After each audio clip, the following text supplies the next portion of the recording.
weren't kind of doing a lot of the blocking and tackling that we should be doing, and we went through a kind of a I forget which day of the week, a Black Monday or Black Thursday or whatever it was, and it made at the time it was fairly big news in the legal industry locally.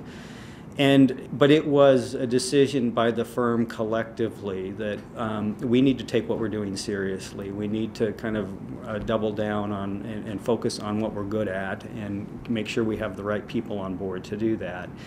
And there was a mutual commitment amongst all the members to really focus on improving our performance, primarily financially, but it's more than just the financial performance. It's kind of the collective decision that we're all going to work harder, we're all going to take this more seriously.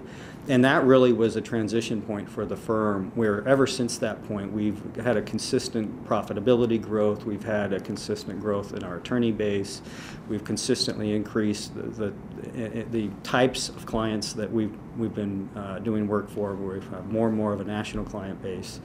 And it really has said something about kind of the attitude of the attorneys here about what it means to be a Foster Pepper. There's kind of this joint commitment.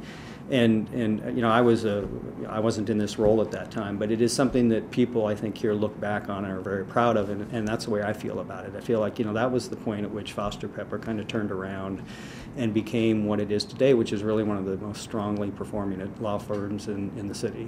That was like a defining moment. It was, yeah. That's cool. Now, you have a happy team out there, it sounds like. Yeah. Now, attorneys and law, it seems like that'd be a real serious thing, but it seems like your people are pretty happy people. Yeah, no, people actually like each other here. We have when we bring people in, when we interview people, both staff and attorneys, we're very focused on whether or not somebody's going to fit in here, and we will not hire people who, even if maybe they have a great book or they have great skills, but we can just tell in meeting them that there's going to be some friction. We won't add that person. Have a very low jerk quotient, and we keep it that way. And so people really are happy here. I mean, like I said before, this mutual respect thing sounds kind of trite, but it's actually true. People actually respect each other, and they feel good about being here. And we have a lot of fun. I mean, we do a lot of events throughout the year to make people feel like they're part of something bigger than just the job they do from day to day. And those events are continually going on, and they tend to be a pretty big financial commitment by the firm, but it's worth every penny, because people, like I say, we have low attrition. We aren't spending a lot of money on headhunters and trying to deal with turnover issues, and so it's a very happy place to be, and it's rewarding to be being one of the best workplaces. It shows that it's working.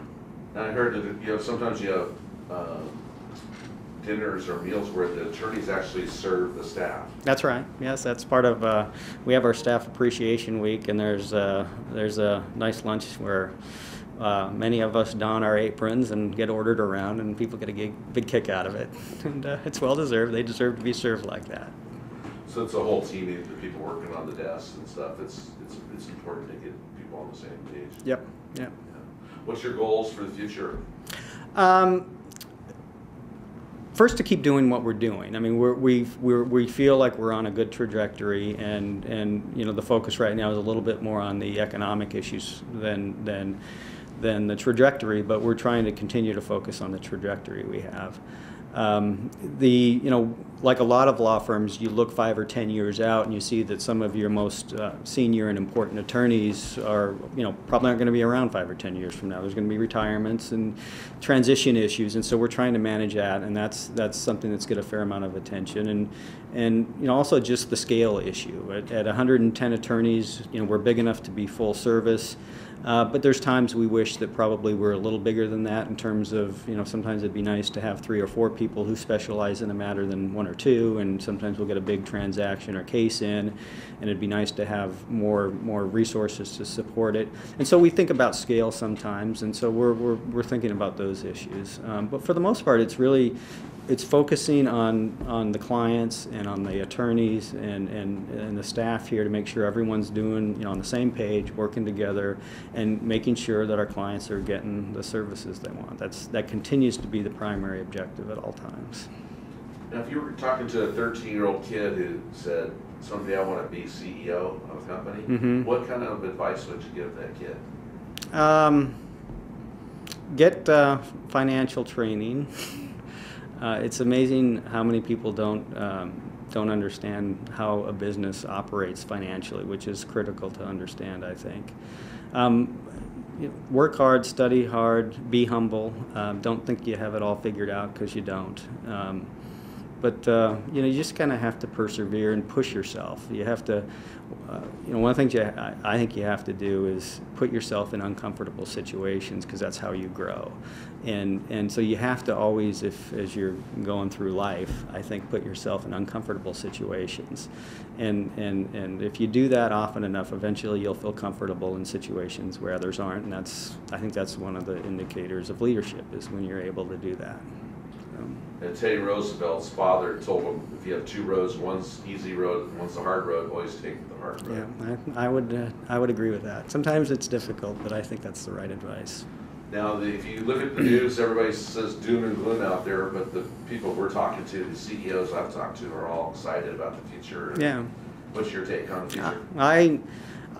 I agree. There's always, I think you have to be optimistic about what's happening.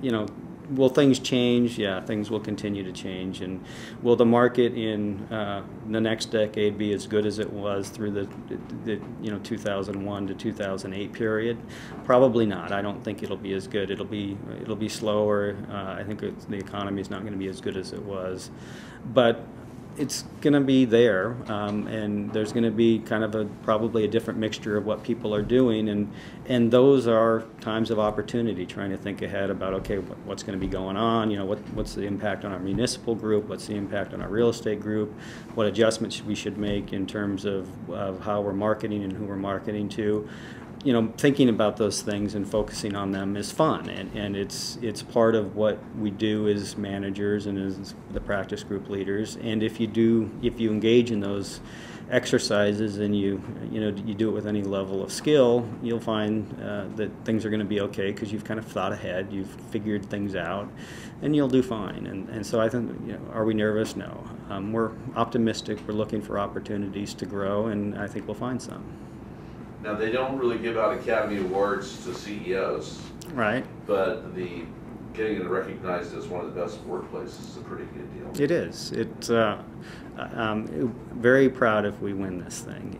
It really says something. It kind of confirms, I think, our perception of what this place is, because we're kind of pleased as punch with ourselves, and we think we're doing very well, and we're very happy with how things are going. And it would be nice to get this award, because that would confirm that others here feel the same way. Now, you come from a family of aviators, and now you've achieved own personal success. Are your family pretty proud of you? Oh, no, they're aviators. They don't like lawyers. So. Well, thanks very much for taking the time. My pleasure.